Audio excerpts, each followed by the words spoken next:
So today we'll talk a little bit about leadership. And I wanted you guys just to share a little bit among yourself.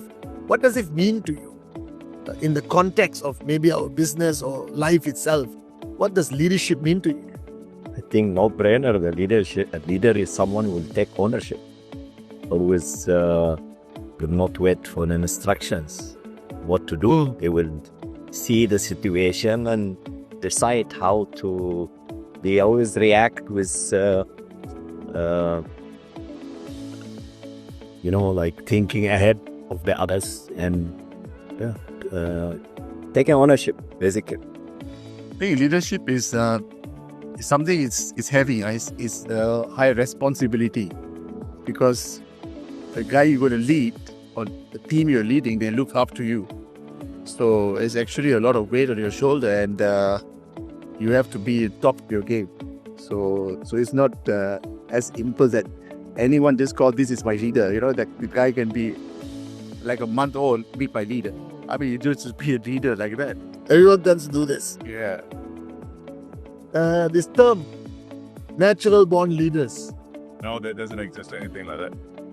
So I don't think there's anything. I mean, natural-born leaders, everybody has leadership in them when they're born. Everybody does lead others or something, but I don't know whether the way we talk about people like he's a natural-born leader, I don't think that exists. I mean, people are put in a position at different stakes in their life. Some people early in their life, where they have no choice, they have to lead. So then we look at them and say, okay, this guy is a natural-born leader. He had more time to learn about leadership and to grow into that position. Kalai, what's your take on leadership? I think for me, it's someone who takes care of the people who are responsible for certain goals that we want to achieve. So a leader is someone who actually responsible for the people. It's a people. So technically, if you are a leader, you ultimately lead people. Without people, you don't have a role. So just take care of the people. That's what. And I think as a leader, one of the main responsibilities is to get results for the people. I mean, the reason they are following you. I mean, correct. Why would somebody follow somebody? Exactly. So with the context of our business, somebody is following you so that you can lead them to results. I mean, if you're a politician, people follow you for something else maybe. If you're a religious leader, people follow you for something else. In our business, people follow you so that you can help them achieve success. So that is the number one responsibility of a leader. Let's talk about pitfalls, Cherian. What are the normal pitfalls you have seen, the mistakes or pitfalls of a leader? The first thing would be that success gets into their head very quickly, and it would lead to destruction of their business. When they believe in their own hype. But don't you think that's a little bit necessary? I'm having a dilemma with this. It's almost like we tell people being successful, be so careful of success to the point they don't celebrate it anymore. They don't enjoy it anymore. I may be wrong, but I feel that some level of success, not getting to your head to a destructive level, all right, but becoming your fuel in leadership is necessary.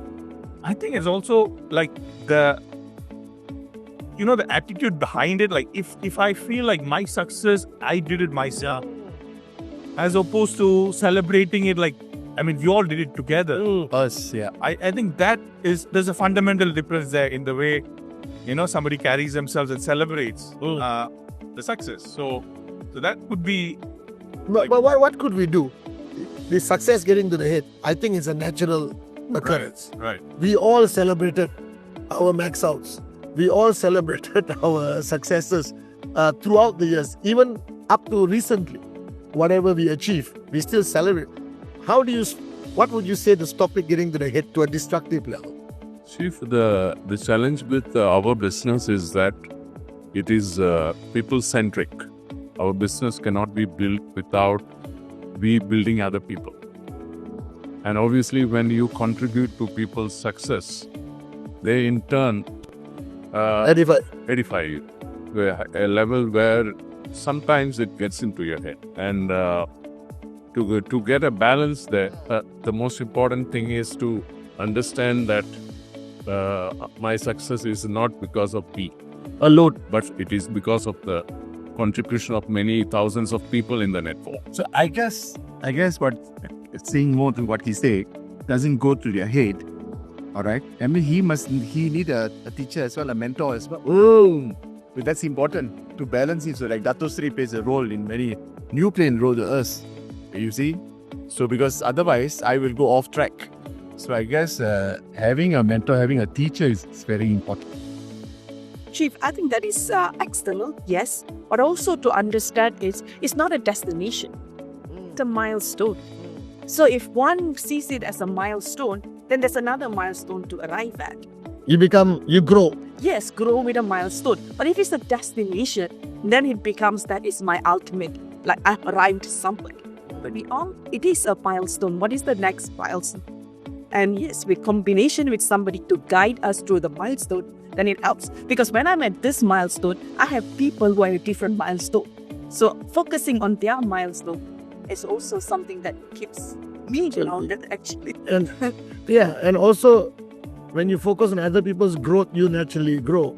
Managing a guy earning $500 and managing a guy earning $5,000 requires you to grow up to manage that. A very interesting thing I want to ask Adly. Adly comes from quite a politically unstable region, and he knows many dictators, politically speaking, as he was growing up as a young man in his country. How you have seen, all of you, the dictator syndrome, I call it. All right, the dictator syndrome, all right, which is very destructive. How can we as uplights, identify and prevent it from happening?